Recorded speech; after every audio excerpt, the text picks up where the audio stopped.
Hello, everyone. Welcome to the Comic Gamer Movie Show. My name's Deshaun, and today I'm here to review Iron Fist Season 2. If you're wondering why I was able to review it so much faster, it's because it was only about 10 episodes, so I kind of just watched 4 episodes on Friday. I watched 4 episodes on Friday, I watched 3 episodes on Sunday, and then I just finished it off today. So, there you go. It's pretty much why it took me a little bit longer to finish it off. Hold on. Still trying to mess with this gain and everything, but alright, I think it sounds good. Iron Fist Season 2 is vastly better than Iron Fist Season 1. In fact, I think Iron Fist Season 2 is better than Jessica Jones Season 2 and is better as a whole than Luke Cage Season 1. And that's going to be debatable. That I'm going to get a lot of comments on that one, but I think it vastly superior. I think it upgraded. I think it became a show on its own. The action was top notch because they got the stunt choreographer, stunt choreographer for Black Panther to come down and help out with the choreography, and they were putting a lot of emphasis on the fight and the action sequences, and the action sequences are top notch. Danny Rand, Finn Jones is growing more and more into his role, and he seems more and more like Danny Rand from the comic books every single episode. Colleen is great. Joy and Ward Meacham, the Meachams, they're back and they're great. They both have different things going on. Misty Knight makes an appearance and she's great. Davos, one of the villains.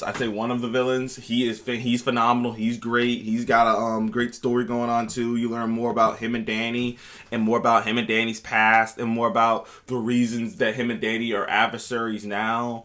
And it continues the trend of the Netflix shows not having a set in stone villain. Now, when I say not having a set in stone villain, I'm saying it continues the trend of the Netflix shows having villains who aren't really villains.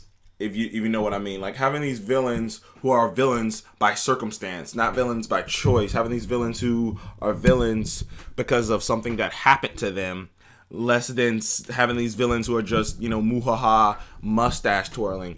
All the Netflix show villains are villains because, circumstances, something happened to them, someone did them wrong, it's circumstances. And Davos is the same. Joy is the same because Joy, Davos, and they introduced Typhoid Mary. And if you're a comic book fan, Typhoid Mary is one of Daredevil's villains / love interests. Typhoid Mary is this woman with split personalities and multiple personalities. One of her personalities is this nice, lovely girl named nice, lovely, innocent girl. Another one's like this hardcore military lady.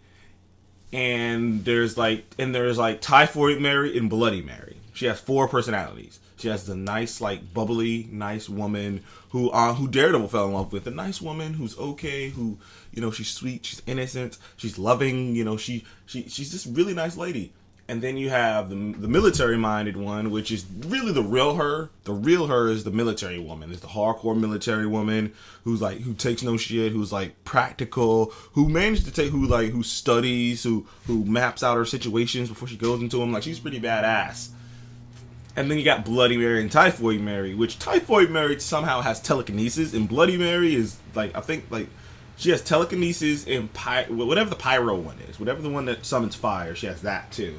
And she uses both of them with each individual. I think Bloody Mary uses telekinesis and Typhoid uses fire. But yeah, they introduce her in this show as another villain, and none of the villains are really villains. Honestly, all of the villains are just complicated people who think they're doing the right thing, who think they're doing something, noble, who, realize they're not, but you see how they go down that path. And Davos and Danny are you see the story, you see how they got there. Colleen is looking into her history. Misty's taking a break, but she's having this big choice about being a captain, which I think is pretty telling. I think it's setting up for Luke Cage Season 3 for when she probably does become the captain, a captain in Harlem, and has to come in direct conflict with Luke. and she actually will have the power to come in to come blow for blow with Luke. And then you got Danny trying to deal with the Iron Fist, because he's becoming addicted to the Iron Fist. He's becoming addicted to summoning it. He's getting better at it too. He's getting better. He's getting better. Like, he could summon it more. Now, I thought he could alter hands, but he can't. He can only summon it in the one hand. But he can summon it way easier, way more times. The Iron Fist is used a lot more. It's crazy. It's used a lot more in 10 episodes than it ever was in 3 episodes.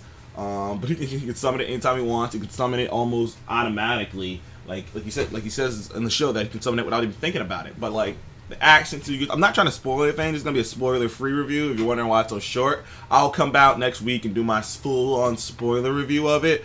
But for now, I'm giving Iron Fist season 2. I'll give it a 7.5. It wasn't perfect, and that ending was batshit crazy, and it kind of left me in a weird state of I'm not sure. I have to think on it, really. I have to really think on it because I don't know how I feel about the ending. There are parts of that ending that I absolutely love, and there are parts that I'm not so sure about. So I'm gonna give it a 7.5. Yeah, I gave the original Iron Fist a 4.5 to a 5, and I give this one a 7.5. It was a big upgrade. It was a big jump forward. I enjoyed it. I thought it was well executed. You know what? I might even bump it up to the 8 because I really enjoyed this. I flew through it, man. Honestly, I had to force myself to pace myself. The first season, I just paced myself. I was like, it doesn't feel like it's that big of a deal. No one's really watching it. This one, I had to force myself to stop. I was gonna binge. I was on the verge of just binging the whole thing in one day. That's how much fun I had with this. It was just a good breeze watched. Maybe the 10 episode thing's really good, but even though I just want more because I'm just that kind of guy, I just consume more, give me more. Granted, Daredevil's coming out in another few months from now, so got that on the horizon, but. Iron Fist Season 2. Did you see it? What did you think about it? Comment below. Spoiler free, I gave it an 8. The characters were great. Every character had something going on. Every character had something going on outside themselves. None of the villains were muhaha. All the villains were people who you understand where they're coming from. I thought Davos was a strong villain. He wasn't the perfect villain. He wasn't the best villain. I thought he was a strong villain. Along the lines of Red Skull or I'm trying to think of a villain that's strong, but he's not you're blowing your mind strong. But I thought Davos was he's right in line with the other villains of I understand where he's coming from, I understand why he's here, I even understand what he's trying to do, but he's going too far and he must be stopped. You understand Davos's reasonings. Honestly, Davos kind of has the same thing going that Bushmaster had, which makes him a great villain. Even to the point where sometimes he doesn't even want to kill the hero, which like Bushmaster. But anywho, thank you for joining my Comedy Movie Show. Please comment below. Have you seen Iron Fist Season 2? What did you think about it? Comment below. What is your rating? I gave it an 8. I think it was a huge step up. Not the best Marvel Netflix show. It's still behind the others, but it's finally picking up its weight. It's finally carrying its weight. And apparently on Rotten Tomatoes, it had the biggest bump of any show in the history which is like saying anything because it's still rotten. It's still like a 60. It's still like a 57 on Rotten Tomatoes. But the original season was like a 7. It was like a 9 or something. So going from your first season was a 9 to your second season a 57. I'm hoping that this next third season can win some more people over. Because I didn't get the hate. When you watch it, you're gonna enjoy it. Go out and watch this. Go watch this show, man. The second season, don't watch the first season.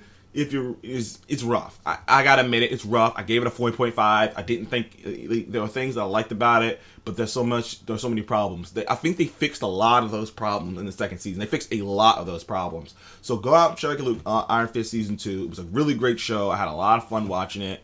I'm probably gonna watch it again. I'm gonna watch it again before I do my spoiler review, obviously. So thank you for joining the Comedy Movie Show. I'll see you in the next one, people. Goodbye.